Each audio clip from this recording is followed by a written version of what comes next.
tungurwa no kubona Yesu amusura mu kanya gato. Bari bababaye barira cyane kuko babuze akana bakundaga mu kanya gato ibyara amarira.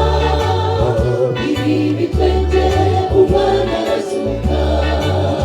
Bari bababaye barira cyane kuko babuze akana bakundaga mu kanya gato ibyara amarira. Ibi bitwenge umwana arasuka.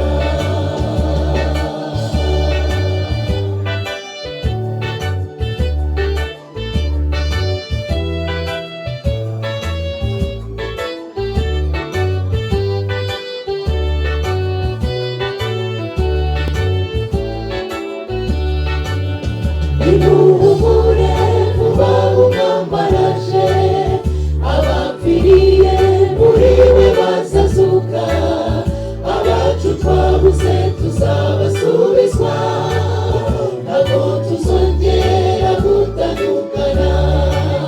Tuzaririmbe indirimbo yo kunesha, tubwire urupfu tuti mbese warupfuwe, kunesha kwawe na rwa rugori rwawe, ubuse birihe ko Yesu yagutsinze. Tuzaririmbe indirimbo yo kunesha, tubwire urupfu tuti mbese warupfuwe, kunesha kwawe na rwa rugori rwawe, ubuse birihe ko Yesu yagutsinze.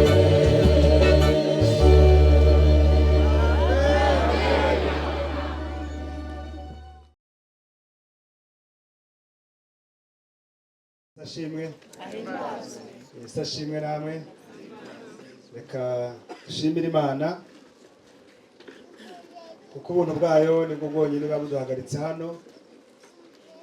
Imbabazi zayo nizo zadutunze, ndetse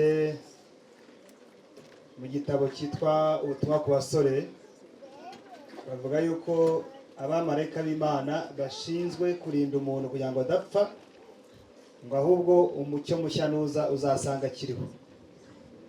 Ibyo bivuze ko igihe cyose twahawe kurama haba hari agakiza kateganijwe k'umuntu waramye, haba hakiri ibyiringiro ku Mana ko umuntu abasha gukira. Niyo mpamvu imuha amahirwe yo kurama.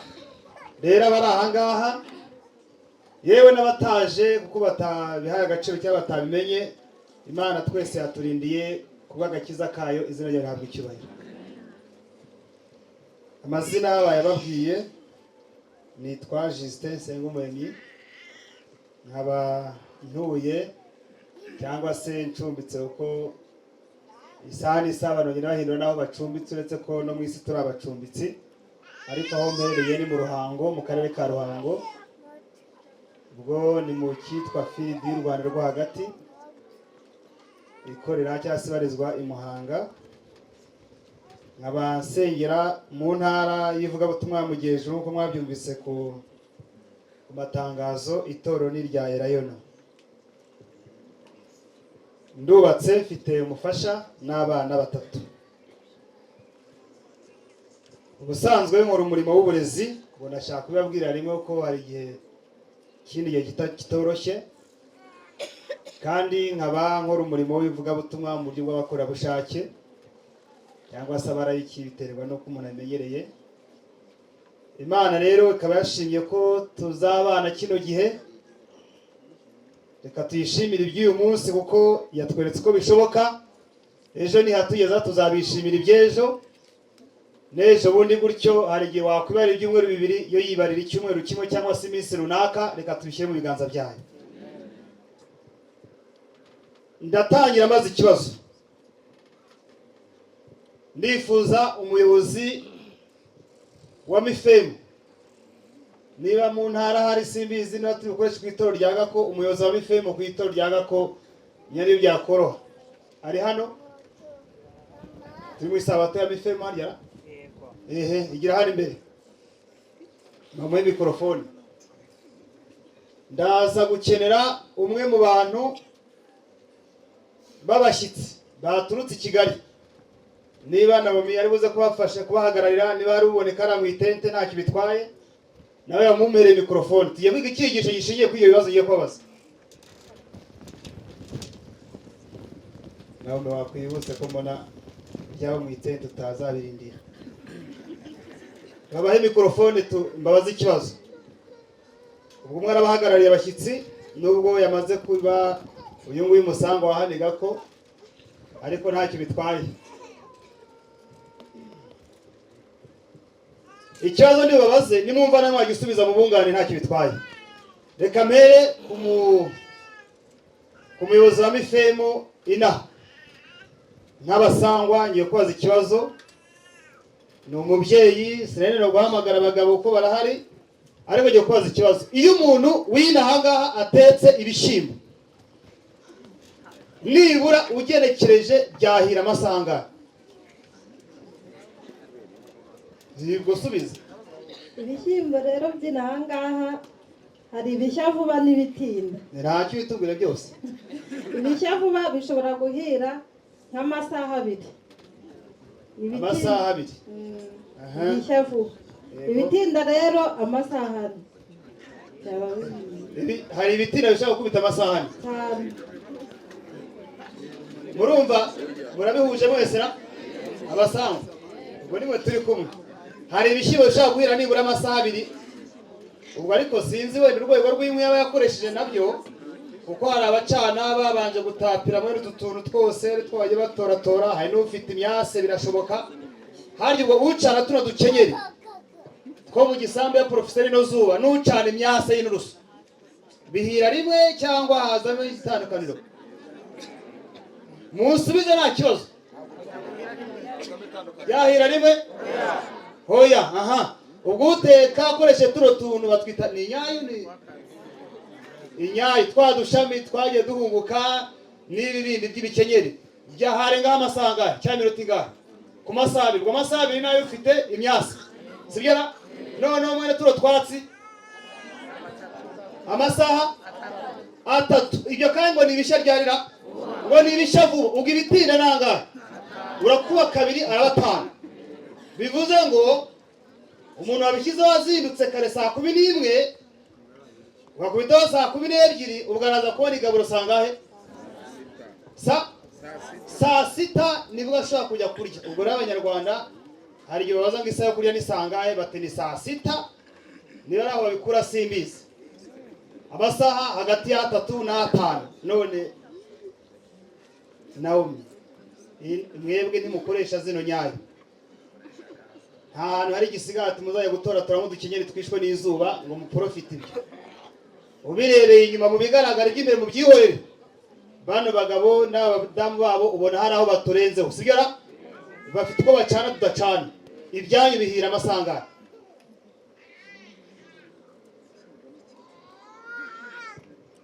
Naho hari ibishya vuba n'ibitinda.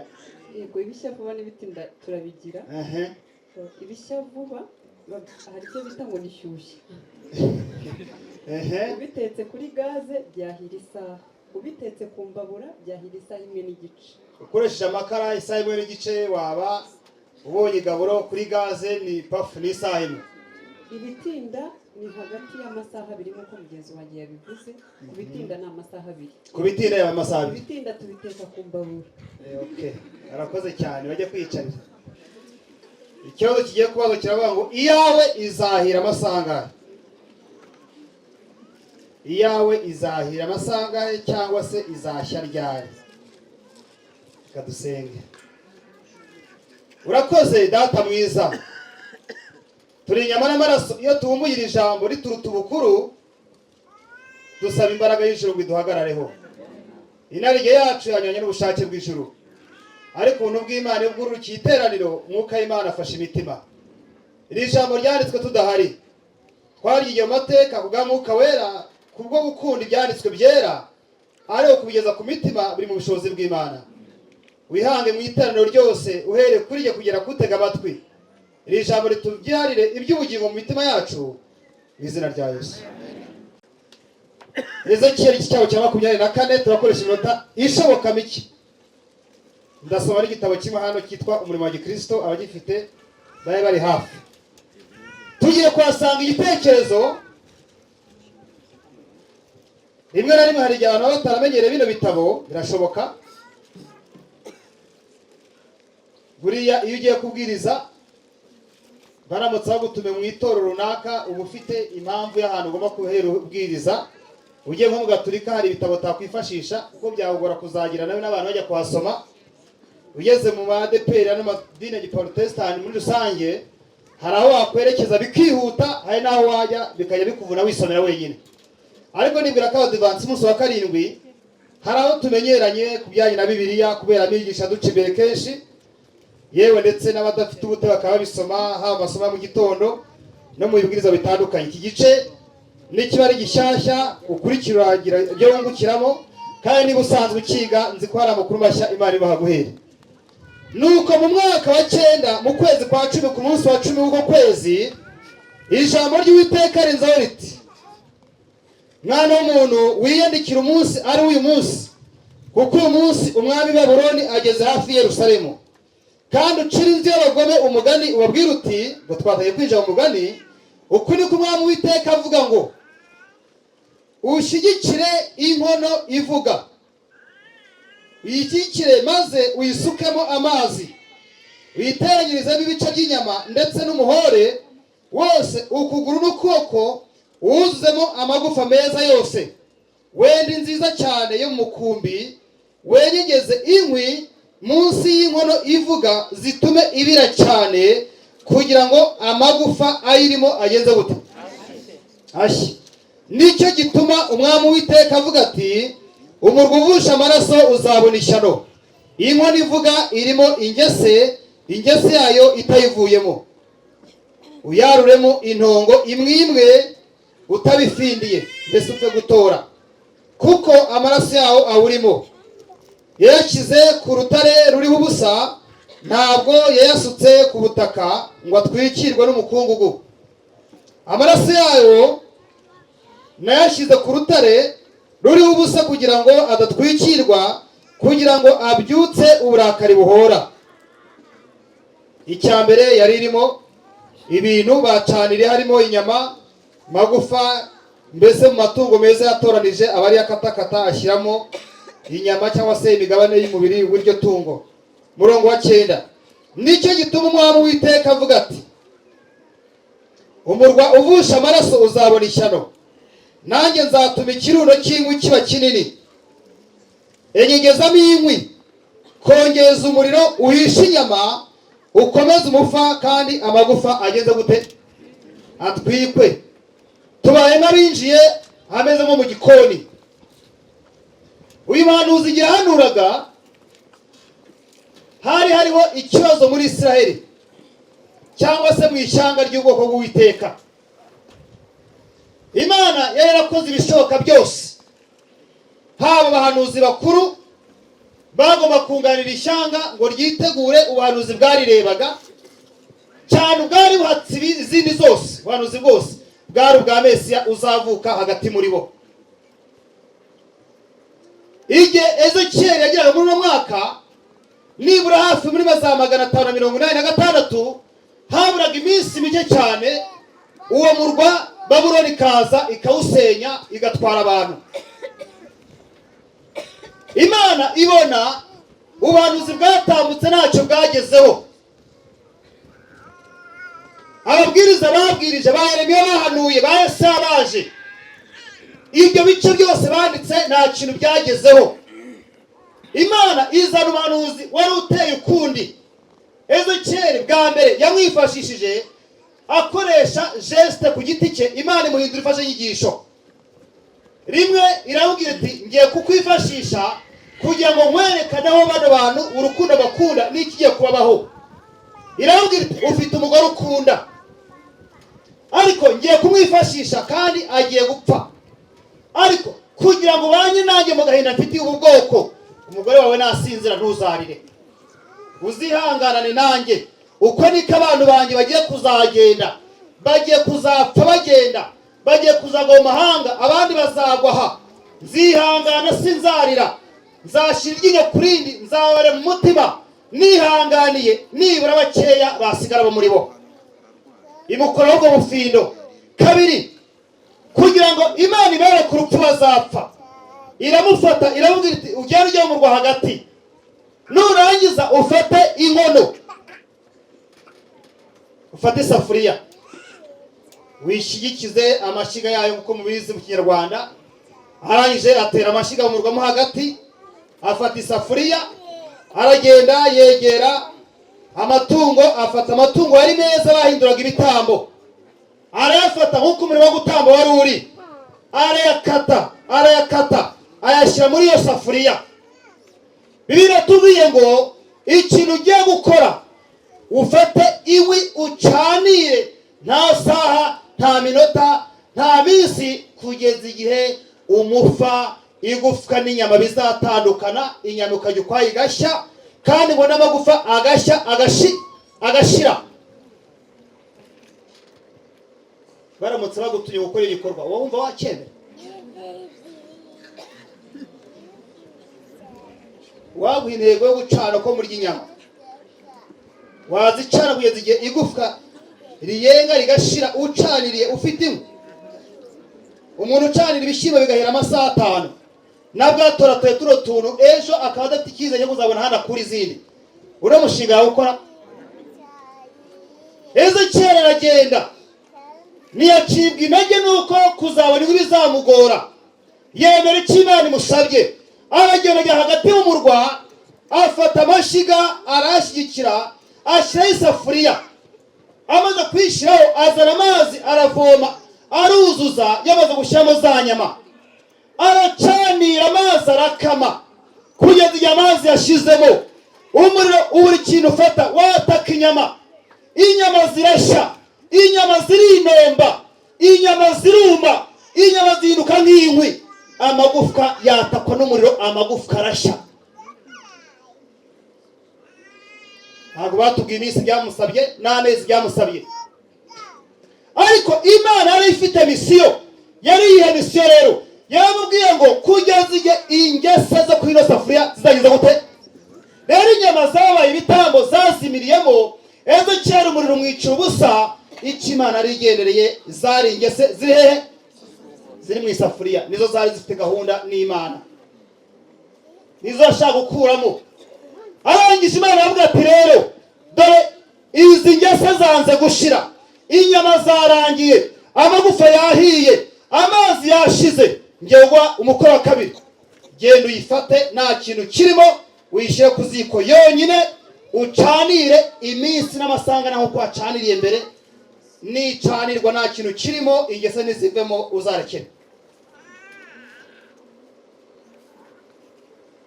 Isashi canira, hari ikirimo unacanire, ntagenje gute? Nta kirimo. Umuhanuzi ntiyacika intege, aragenda aracana, aracanira.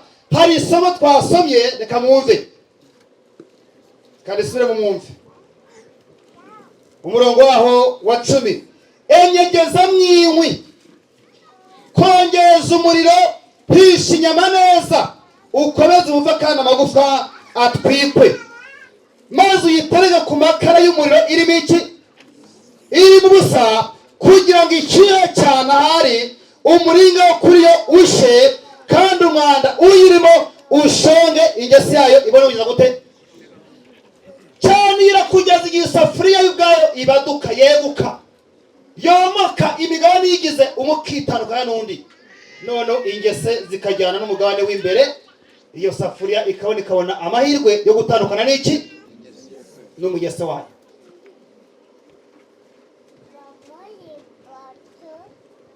Iyo tubwiriza ibya Bibiliya tunabyigisha hano imbere y'abizera, kenshi tumva biba byoroshye, ariko ndababwira ngo impamvu bitworohera ntabwo tuba twumva uburemere bw'ibyo turimo.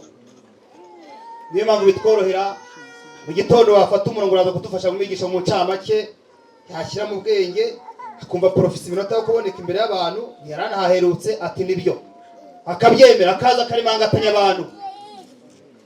nta muhanuzi n'umwe Imana yajyaga ihamagara ngo apfe kwemera kubera ukuntu yabonaga imbere ye urubanza rw'abagiye kuribo kubera amagambo agiye kubwiriza. Ibaza umuntu wicaye ku zuba, nta mutaka, nta mvura, nta hema, acanira iminsi tutazi kugeza igihe inyama zirangira amagufa arashya, arayenga, arashira.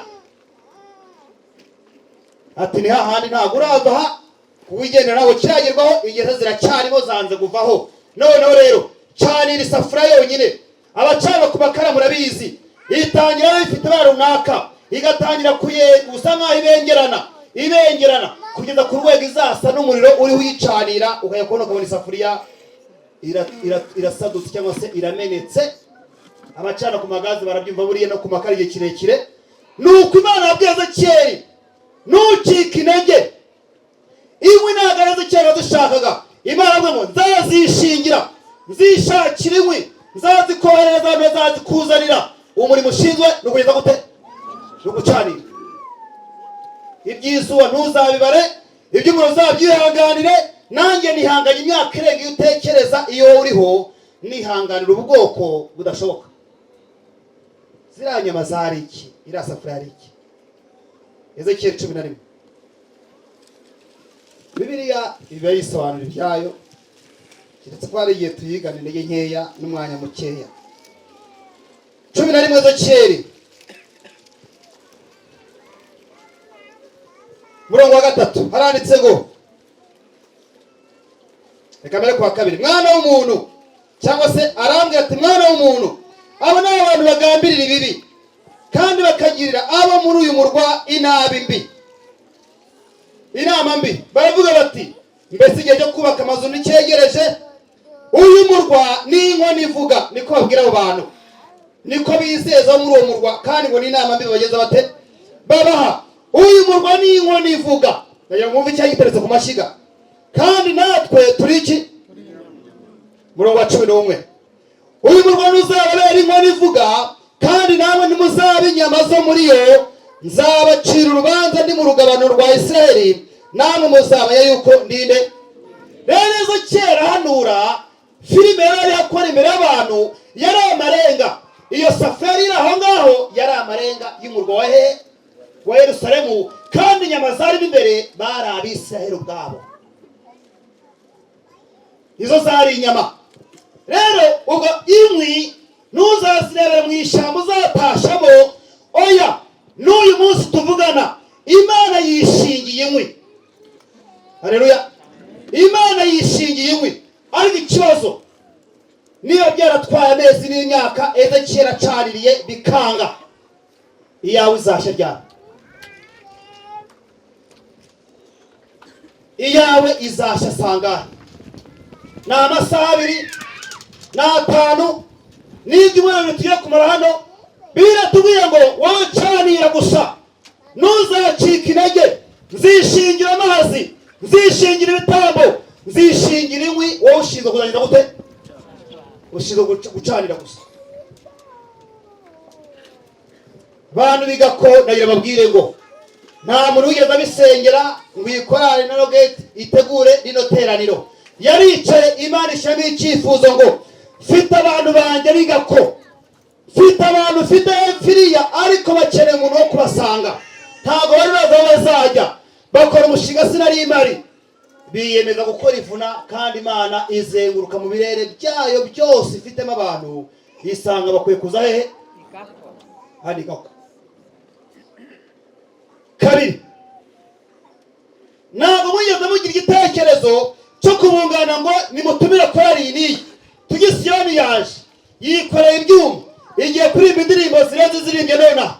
Ayo matike nayo babishyuza, igihe cyabo nacyo babaka, imitungo nayo babaka. Uwiteka avuze ngo inkwi niza nzazishingira. Umubwiriza nawe muzabyara nzamwizanira, inkwi nzazishingira. Ariko ikibazo, iyi safuriya izashiramo ingese.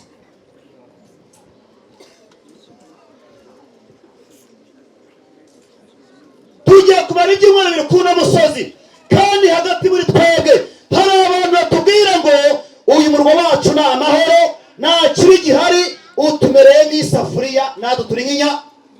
Ariko ariko Uwiteka aravuga ngo ndababwiza ukuri ko unamurwa ntuzigera ubabera isafuriya, namwe ntimuzahobera inyama. Nk'uko Ezekiyeli yatoye mwima adafindiye, niko Nebukadinezari yari aje agapakira ku magare agatwara bakajya kugwa mu mahanga.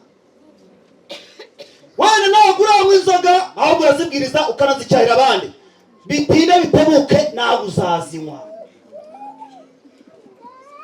Ni abantu bose bagira mu kabari isaha imwe, nta n'abatahira rimwe, sibyo? Nk'uko mutaze mu rusengero isaha imwe, umuntu munatahira icyarimwe. Hari abasigara banura ibyuma, abandi bihuta bagenda hakiri kare. No ku meza nimurira rimwe, nimurasoreza rimwe. Abantu hari igihe cyabayeho icyaha tugivugiriza induru, kiradunga kijya kure cyane. Igihe kigiye kugera umwami wa Babuloni yegera iryo hema, kandi iryo hema ni wowe. Ariko ikibazo, mbere y'uko Uwiteka yemera bakaza, yabwa umuhanuzi ngo ihangane, izuba uzaryihanganire, urugendo uzarwihanganire, nzishakira igitambo, nzishakira amazi, nzishakira inkwi, we mushize kuzaca bugufi ukihangana ibyo bintu, wowe uzaca. Imana igiye kubwiriza ibi byumweru birenga 2 cyangwa se n'ikiriye cyose cyabaye. Hano habaye amavuna, habaye amavugurura, korari zaraje, tuyisiyanirwa n'ubwa kabiri jangaha. Ikibazo bose baracaniraga, ariko ikibazo iyi safuriya mbona igeze zishe. Bantu bigako iyi safuriya mubona igeze nibura zisha. Harabura ikise, haracyarimo amazi ateye urujijo ducanira kame, haracyarimo inyama zanze kugenda, haracyarimo amagufa, haracyabura iki. Igihe cyose ibintu bitarasobanuka neza, Imana yavuze ngo nzishingira ikirundo cy'iki, hazaza n'abandi babwiriza kugeza igihe ingese zizava here. Ariko nimusoma umurongo wo hasi mwumve, niwo murongo w'abaje. Uwiteka uturinde, niwo murongo w'abaje. Haranditse ngo 12 bana mufite mikrofone mumfashe, ngiye gusoma muri cyo gitabo cyitwa umurimo wa Gikristo. Umurongo wa 12 uvuga ngo iki? Umurongo wa 12 yego, yinanije umuruho, nyamara ingese yayo nyinshi ntabwo yayivuyemo. Bibiliya yavuze ngo yabenze gutera, yarinanije aya mezi yose, iryo zuba ryose. Biratubwiye ngo yinanije umuruho ubusa, ingese yayo ntiyagenje gute, ntiyayivuyemo. Ingese yayo ntiyamarwaho n'umuriro. Ingese y'iyo safuriya ntabwo ari gukurwamo n'iki. Igihe Yesu yagumana abigishwa be bashatse kumuzanira iryo marangamutima, bamwereka yuko hagati muri bo nta kibazo gihari. Yesu avuga ati ariko nubwo muvuga mutyo, hagati muri bo ngo muteranye, muri beza nibyo, ariko ni muri mwe mwese. Kandi arabwira ati igihe yasenga agiye kugenda, aravuga ati data, mu bantu bose bamaye barimo ibihubutsi, barimo indangare, barimo abadashoka, nta n'umwe nigeze nzimiza, bose nkanda bafite, keretse umwana w'ugeze gute, keretse umwana wo kurimbuka. Birashoboka yuko izawe zashiraho, ucungire aho hantu neza. Hano haranditse ngo paja 41, benshi mu biyita abakristo ni bangeso nziza gusa. Benshi mu biyita abakristo ni bangeso nziza gusa. Haranditse ngo banzi impano yari kuzabashoboza kunesha, wesha Kristo icyubahiro no kumuhagararira imbere y'abisi. Umurimo wa Mwuka Wera kuri wo ni umurimo w'inzaduka, ntabwo bakora iby'iryo jambo. Amahame y'ijuru atandukanya abantu bunze ubumwe na Kristo n'abihuje n'isi asa naho yasibanganye. Abo bakaba ba Kristo ntibakiri abantu batandukanye n'abandi cyangwa abantu b'umwihariko. Umurongo ubatandukanya n'isi usa n'utagaragara. Abantu bari kwihindura abagaragu b'isi n'imigenzereze yayo, akamenyero kayo no kwikunda kwayo. Abakristo benshi ubarebye inyuma, abantu bashyizemo za mifemu, za jiya, kositimu zirimo, korari zambaye neza. Reka ku isabato asoze uzabacungire muri serivisi bakoramo, nibwo uzamenya ko umurongo utandukanya ab'isi n'ab'itorero uri ugenda gute, usibangana. Niba na safuriya ibi byaba bitakemurwa n'umuriro, ngiye kubabwira Imana igiye kuzakora mu isi igiye kuza. Amateraniro agiye kurimbanya ahantu hose. Yesu agiye gusubizwa imbere y'abantu, yongera abwiriza nk'uko yabwirizwa mu gihe cya mbere. Abantu bafite ubushyuhe bwo kureka inzoga, kureka amatabi, kureka abagore benshi. Yesu nagaruka imbere yacu, hazakurikiraho igika cyitwa icyo kutabwiriza gusa. Imana igiye kubererekera abantu, umuntu wese aherere mu byo ageze gute. Ariko haracyari amahirwe. Haleluya. Mu bantu Nebukadinezari yajyanye harimo abasore bane bari barabanye n'Imana. Nasomye amagambo ngo igihe Nebukadinezari yapakiraga abantu, ngo basanze nta kindi kintu cyose batwara mu by'iwabo, ngo begera imizingo y'abahanuzi ba Ezekiel, ba Yeremiya na Yesaya, barayipakira barayijyana. Bageze i Babuloni, bateretse ku meza basanga iyo mizingo yaje gusangira na rubanda rw'i Babuloni. Bageze ngo bagiye kwica abantu, bati mu ijuru dufite Imana yumva, tujye gupfa badusenge. Ntabwo bari abakisi b'umuhango, ntibari abantu bishushanya, icyo bavugaga cyari cyarahinduye ukundi. Haleluya. Aya masaha nawe urabazwa ngo kwivuna rihari, ko korali zaje n'izindi zizaza n'izabanje. Mbese urifuza kwisafuriya yashiramo igese? Niba ari icyifuzo cyawe, zamura ikiganza turebe. Nkunda kubaza ikibazo. Iyo mu rugo hateye ikintu runaka kigakanga umuryango, ninde ubyuka mbere? Ninde ubyuka? N'umugabo? Kubera iki umugore atabyuka se? Habuzwa n'iki? Nubwo baryamye hirya. Ibyo ni mu cyaro. Mu mujyi nta gitanda gikora ku gikuta. Hirya no hino hose abari inzira. Abo mujyi ntazambeshye, nta gitanda gikora ku gikuta. Kubera ubunini bwacyo, ashyize ku gikuta niyo buri ajya kwasasa, basigamo umwanya agasahere hirya no hino. Kuki atabyuka mbere umugore? Mugera mujye kugishaka igisubizo. Bibiliya abanyarwanda baravuga ngo ubabaye ni ugenda gute? Ni uzi imitungira muri urwo rugo, ni uzi ukuntu azatutubikana, ni uzi inka nibayitwara ahantu azayikura, ni uzi nibatwara isafuriya ari uzazigura, ni uzi nibasenyuza ukuntu ari uzayubakisha umugore yibere mu gikoni cyangwa atanahari. Ubabaye ni ugenda gute? Ninde ubabaye kurusha abandi wifuza ko ingese zashira mu isafuriya? Natambuke dusenge. Uwumva abaye kureza abandi nige hari imbere dupfukame dusenge. Ibi bya rusange no hirya y'ivura hasigaye hari umwanya. Yo mubivemo.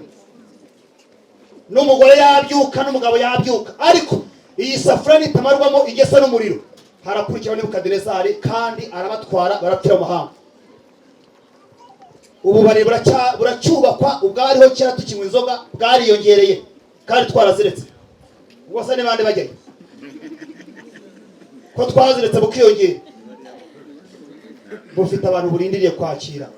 Gereza ziyongera kandi amategeko abuzanya ibyaha akiyongera. Zubakirwa iki? Hari abo zirindiriye.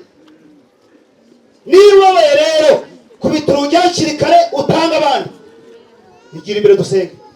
Ku isabato dushaka kubatiza cyangwa se nita kiza ubugingo bwawe. Ubabaye ni ubana urugi, uwumva agiye gupfa nyiri umupfu ni ujya hehe? Cunga ibyawe. Hari usigaye nta minota myinshi ntwara ko nta bantu mfite ndibuze guhamagara ngo bazaye imbere twanye gahunda. Niba wumva umutima ugurega ngwino, bitakureba nta kibazo. Tugiye guhamagara pasitoro adufashe dusabire umugisha abantu bantu. Kandi tukimara gusenga kibyanyu mbirangiriza ndi hano. Umukuru w'itorero ninde ushinzwe abantu bazabatizwa? Ari he? Niyigire juru ndebe wari. Ibi byose byo bigira gahunda, igira imbere. Uyu mugabo nitumara gusenga uri buza arigira hari ahipfo gatoya, cyangwa se ajya no hipfete muramusangayo ari inyuma. Okay, ntacyo hari inyuma y'atente murajyana gutya mumusangayo, hanyuma turavugana. Senge Mana yacu data twese uri mu ijuru dukunda, turagushimiye uhabwe icyubahiro. Tugushimiye cyane yuko uri Imana itukunda itwitaho buri munsi, kandi ijambo ryawe ryandikishirije kugira ngo ridufashe, nituryumva tukaryumvira tuzahabwa ubugingo. Nta n'umwe wifuza kuzimiza. Turakwinjiza kugira ngo utwemerere, utwemeze Mwuka w'Imana, twemeze kugira ngo twemere guhaburwa nawe. bana bawe abahungu n'abakobwa, abagabo n'abagore, umuntu wese wafashe umwanzuro akaba atambutse aje imbere umurebana amaso y'imbabazi. Ntabwo aje kwigaragaza, ahubwo ni wowe ari kubyereka kugira ngo umutima we uwusange, umufashe kugira ngo aruhuke kandi yitegure kuzagusanganira. Hari n'utahagurutse nyamara nawe ugukeneye, abo nabo turabasengeye kugira ngo mu izina rya Yesu umwuka w'Imana agende mu mutima wa buri wese, kugira ngo ijambo ryawe rye kujya ritambuka gusa, ahubwo uko ritambutse rikera imbuto, dushima urukundo rwawe. Ngaho rero aba bana bawe buri wese umunihaniha, umurebana amaso y'imbabazi, kugira ngo umubere igisubizo kibazo bye, kandi ubwo ugiye kugaruka twese tuzishimire mu bwami bwawe.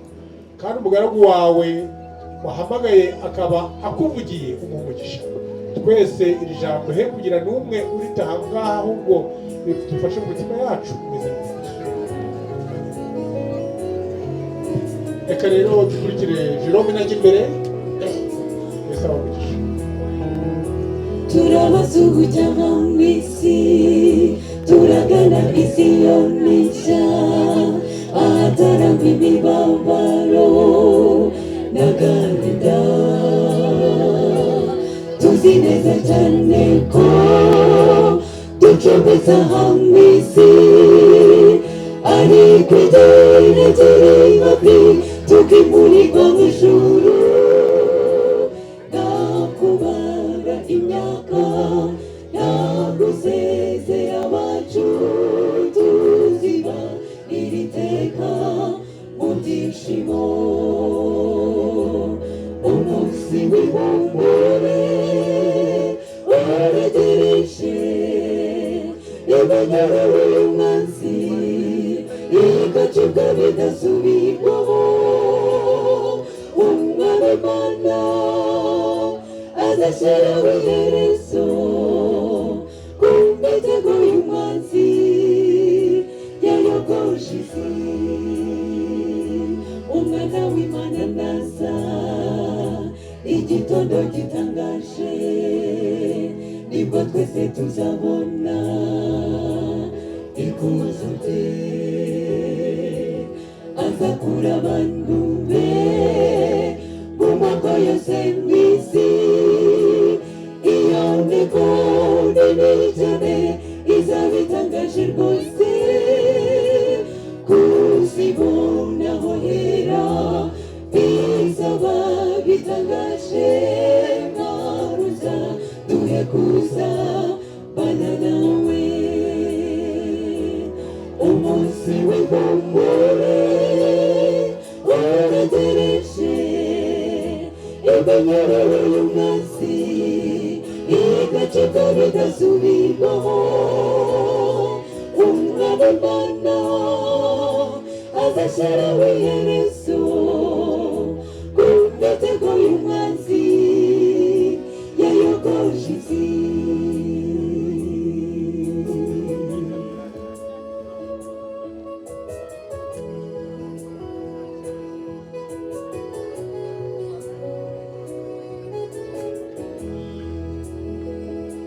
Abacukuwe n'Uwiteka bageze i Siyoni, baririmbana ibyishimo bihoraho.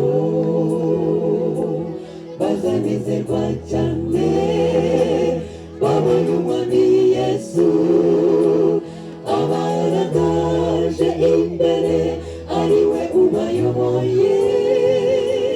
Batandukanye rwose n'imibabaro y'isi, gusuhuza umutima bizahunga. Umunsi w'ihumure uregereje, imenyerewe y'umwanzi igacibwa bidasubirwaho. Umwami Imana azashyiraho iherezo ku mitego y'umwanzi yayogoje isi. Umunsi w'ihumure uregereje, imenyerewe y'umwanzi igacibwa bicika bidasubirwaho umwami Imana azashyiraho iherezo ku mitego y'umwanzi yayogoje isi. Umwami Imana azashyiraho iherezo ku mitego y'umwanzi yayogoje isi. Umwami Imana azashyiraho iherezo ku mitego y'umwanzi yayogoje isi.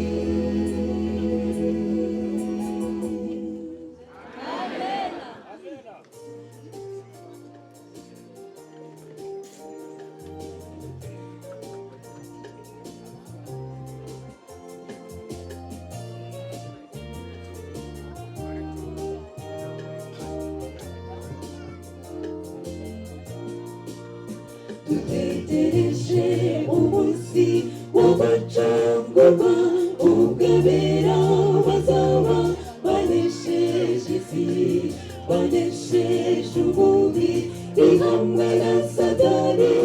Uwo munsi uzaba utangaje, abera bose bazavugira icyarimwe batigiriye Imana twategereje izanyagakiza twasezeraniwe none ubu karasohoye.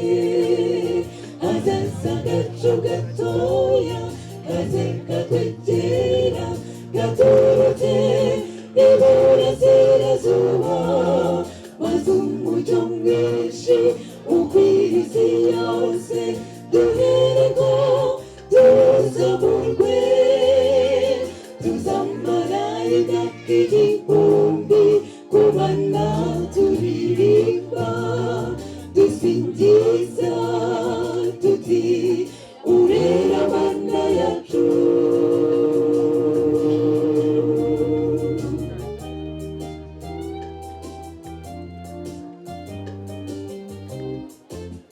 Mu gicuku hagati bw'Imana yacu izerekana imbaraga zayo nyinshi, ije kurokora ubwoko bwayo bwose.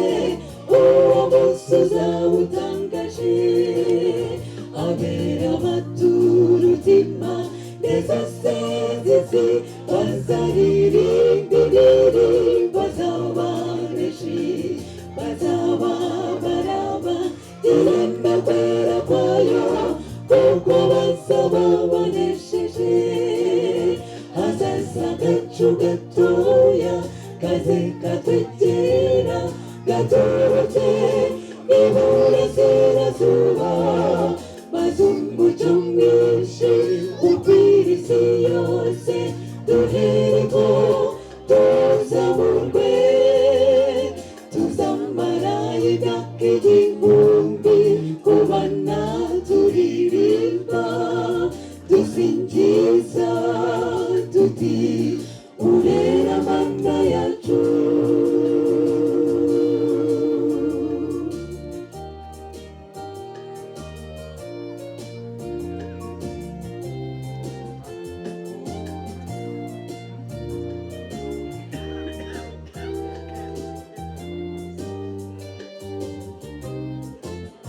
Tuziga urukundo rw'Imana tugezeyo, Yesu azaduha ishuri rubwiru rwose bw'intama y'agakiza kuri uwo munsi w'ishuri ry'abanesheje. Tuzabana n'Imana ibihe bidashira, tugose n'ubwiza bwayo budashira.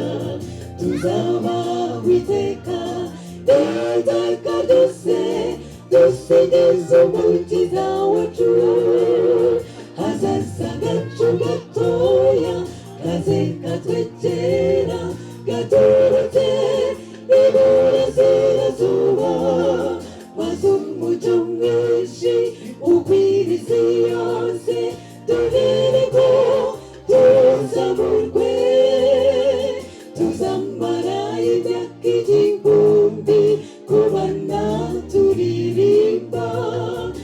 sinjye